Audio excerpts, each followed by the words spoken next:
حضرت بایزید بسطامی رحمۃ اللہ علیہ کا تعلق ایران کے شہر بسطام سے تھا۔ آپ اپنے زمانے کے کبار اولیاء کرام میں سے ہیں۔ اللہ تعالیٰ نے آپ کو جن خوبیوں سے نوازا تھا وہ بہت ہی کم کو نصیب ہوتی ہیں۔ آپ کی جلالت اور قدر کا اندازہ اس بات سے کیا جا سکتا ہے کہ حضرت جنید بغدادی رحمۃ اللہ علیہ جیسے بزرگ بھی آپ کی تعریف کیے بنا نہیں رہ سکے۔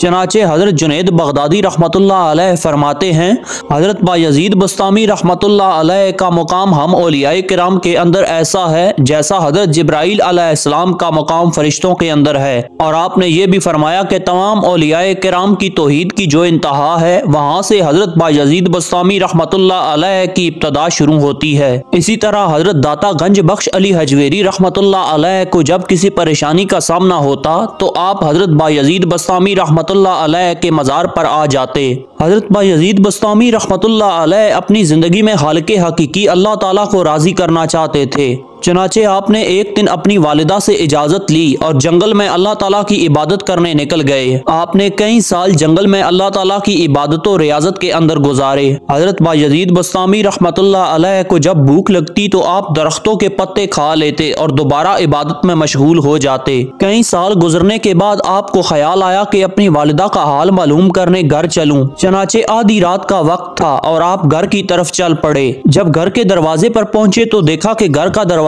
بند ہے اور اندر والدہ سو رہی ہیں۔ آپ کے ذہن میں خیال آیا کہ ساری زندگی والدہ کی خدمت نہ کر سکا اور آج اتنے سالوں بعد گھر واپس آ کر والدہ کی نیند نہ خراب کروں۔ چنانچہ آپ دروازے کے باہر بیٹھ گئے اور سوچا کہ صبح کے ٹائم جب والدہ اٹھیں گی تو دروازہ کھٹکھٹاؤں گا۔ تہجد کا ٹائم ہوا تو آپ کی والدہ نماز کے لیے اٹھیں۔ حضرت بایزید بسطامی رحمۃ اللہ علیہ نے گھر کا دروازہ کھٹکھٹایا۔ اندر سے بایزید بسطامی رحمۃ اللہ علیہ کی والدہ نے آواز دی، بایزید بیٹا ٹھہرو میں آتی ہوں۔ آپ اپنی والدہ سے ملے اور ان کے پاس بیٹھ گئے۔ جب اگلے دن شام کا وقت ہوا تو حضرت بایزید بسطامی رحمۃ اللہ علیہ نے جنگل میں جانے کے لیے دوبارہ اپنی والدہ سے اجازت لی۔ آپ کی والدہ نے کہا، بایزید بیٹا ایک رات گھر میں میرے ساتھ رہو۔ چنانچہ آپ حکم کی تعمیل کرتے ہوئے گھر میں رہنے کے لیے تیار ہو گئے۔ نماز عشاء کے بعد حضرت بایزید بسطامی رحمۃ اللہ علیہ نے کتابیں اٹھائیں اور اپنے بستر پر پڑھنے بیٹھ گئے۔ آپ کی والدہ گھر کے کاموں اور نماز سے فارغ ہو کر آپ کی چارپائی کے برابر بچھی ہوئی چارپائی پر سو رہی تھیں۔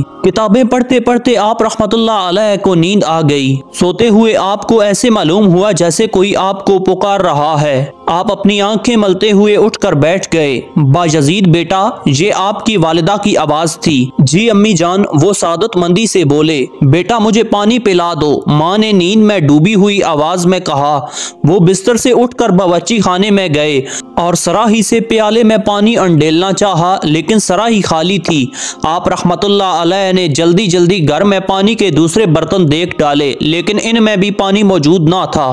عجیب اتفاق تھا، وہ گھبرا گئے۔ پریشانی کے عالم میں ہاتھ میں پیالہ تھامے وہ گھر سے نکل کر ہمسائے کے دروازے پر پہنچے۔ دروازہ بند تھا، ہمسائے سو رہے تھے۔ آپ رحمت اللہ علیہ نے سوچا کہ اگر دستک دی تو سب گھر والے پریشان ہو جائیں گے۔ وہ فوراً اگلے دروازے پر گئے، وہاں پر بھی خاموشی طاری تھی۔ آپ رحمت اللہ علیہ کے چہرے پر پریشانی کے سائے گہرے ہوتے جا رہے تھے۔ آپ رحمت اللہ علیہ کو بار بار ایک ہی خیال ستا رہا تھا کہ ماں گھر کے اندر پیاسی ہے اور اس کے حکم کی تعمیل میں تاخیر ہو رہی ہے۔ میں اتنے سالوں تک جنگل کے اندر رہا اور صرف ایک دن گھر رہا، میں ماں کی اتنی ذرا سی خدمت کرنے میں ناکام ہو رہا ہوں، یہ میرے لیے بڑے افسوس اور شرم کی بات ہے۔ وہ سوچتے ہوئے گھر کی طرف مڑے۔ گھر آ کر آپ رحمت اللہ علیہ نے خاموشی سے سرائی اٹھائی اور جنگل کی طرف چل دیے اور جنگل میں موجود ایک تالاب کی طرف چل دیے۔ رات آدھی سے زیادہ گزر چکی تھی، ہر طرف اندھیرا چھایا ہوا تھا اور چاروں طرف جنگلی جانوروں کی چیخو پکار سنائی دے رہی تھی۔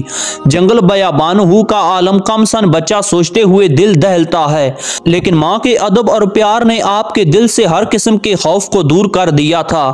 آپ کا ذہن ماں کی پیاس میں اٹکا ہوا تھا۔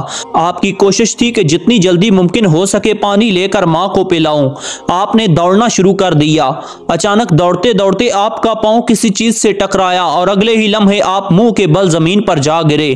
آپ نے سرائی کو ٹٹولتے ہوئے الحمدللہ کہا کہ یہ تو ٹوٹنے سے بچ گئی، لیکن آپ کا سر اور منہ زخمی ہو چکا تھا اور آپ زخموں کی پرواہ نہ کرتے ہوئے دوبارہ دوڑنے لگے، لیکن مصیبت یہ تھی کہ اندھیرے کے باعث آپ راستہ بھٹک کر تالاب کی بجائے کہیں اور جا نکلے۔ زخموں سے خون بہہ رہا تھا اور دوڑنے کے باعث پاؤں دکھنے لگے تھے۔ آپ کی سانس پھولی ہوئی تھی اور حلق خشک ہو چکا تھا، لیکن آپ دیوانوں کی طرح پانی کی تلاش میں ادھر ادھر دوڑتے پھر رہے تھے۔ بالآخر وہ تالاب تک پہنچنے میں کامیاب ہو گئے۔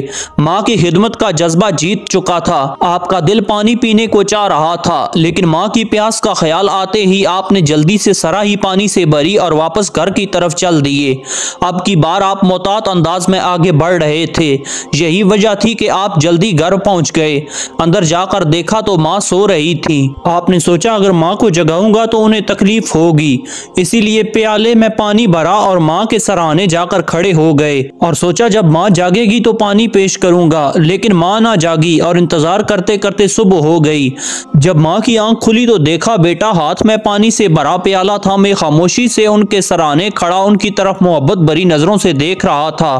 ماں کو یاد ہی نہ رہا کہ نیند کی حالت میں انہوں نے پانی مانگا تھا اور پھر کروٹ بدل کر سو گئی تھی۔ انہوں نے بیٹے کی طرف استفساریہ انداز میں دیکھتے ہوئے پوچھا کہ بیٹا خیریت تو ہے؟ آپ نے فرمایا اماں جان آپ نے پانی طلب فرمایا تھا، لیجئے پانی حاضر ہے۔ آپ کی والدہ کو یاد آ گیا کہ انہوں نے رات کے کسی وقت پانی مانگا تھا۔ انہوں نے پانی پکڑتے ہوئے کہا اللہ تعالیٰ تمہیں خوش رکھے بیٹا، تمہاری زندگی سکون اور عزت سے گزرے۔ اگلے ہی لمحے آپ کی والدہ کے چہرے پر تشویش کے آثار ظاہر ہوئے اور پوچھا تجھے یہ کیا ہوا میرے لال؟ ماں نے پیالہ ایک طرف رکھتے ہوئے بیٹے کو ہاتھ سے پکڑ کر اپنے قریب کرتے ہوئے اسے بغور دیکھا اور آپ کے سر اور چہرے پر موجود زخموں کو دیکھ رہی تھی۔ جواب میں حضرت بایزید بسطامی رحمت اللہ علیہ نے اپنی والدہ کو سارا ماجرا کہہ سنایا۔ ماں نے بیٹے کی فرما برداری اور پیار دیکھ کر اسے محبت و شفقت بھرے جذبات سے بے قابو ہو کر اپنے گلے سے لگا لیا۔ اس کے بعد ماں نے پہلے بیٹے کی مرہم پٹی کی اور اس کے بعد پانی پیا اور فرمایا اے اللہ تیرا لاکھ لاکھ شکر ہے کہ تو نے مجھے ایسا پیارا اور اطاعت گزار بیٹا عطا فرمایا۔ یا باری تعالیٰ جس طرح آج میرے بیٹے نے مجھے خوش کیا، تو بھی اسی طرح اسے اپنی خوشنودی سے نوازنا اور اس پر اپنی برکتیں اور رحمتیں نازل کرتے رہنا۔ حضرت بایزید بسطامی رحمت اللہ علیہ فرماتے ہیں کہ میری ماں اللہ تعالیٰ کے آگے رونے لگی اور فرمانے لگی کہ اے اللہ میرے بیٹے کو کتنے سال ہو گئے تجھے راضی کرنے میں، تو اس سے راضی کیوں نہیں ہو رہا؟ آج تو میرے بیٹے سے راضی ہو جا۔ آپ رحمت اللہ علیہ فرماتے ہیں کہ میں نے کتنے سال جنگلات کے اندر اللہ تعالیٰ کو راضی کرنے میں گزار دیے، وہ سب ایک طرف تھے، اور جیسے ہی میری ماں نے میرے لیے دعا کی تو اللہ تعالیٰ نے فوراً مجھے عطا فرما دیا، جو کہ جنگلات کے اندر عبادت کرنے سے حاصل نہ ہوا تھا۔ آج دنیا انہیں حضرت بایزید بسطامی رحمت اللہ علیہ کے نام سے جانتی ہے اور بڑے بڑے بزرگان دین بھی آپ کا نام عزت و احترام سے لیتے ہیں، اور یہ سب آپ کی ماں کی پرخلوص اور قابل رشک دعاؤں کا نتیجہ ہے۔ یاد رکھیے زندگی کی خوبصورتی یہ نہیں کہ آپ کتنے خوش ہیں، بلکہ زندگی کی اصل خوبصورتی تو یہ ہے کہ لوگ آپ سے کتنے خوش ہیں۔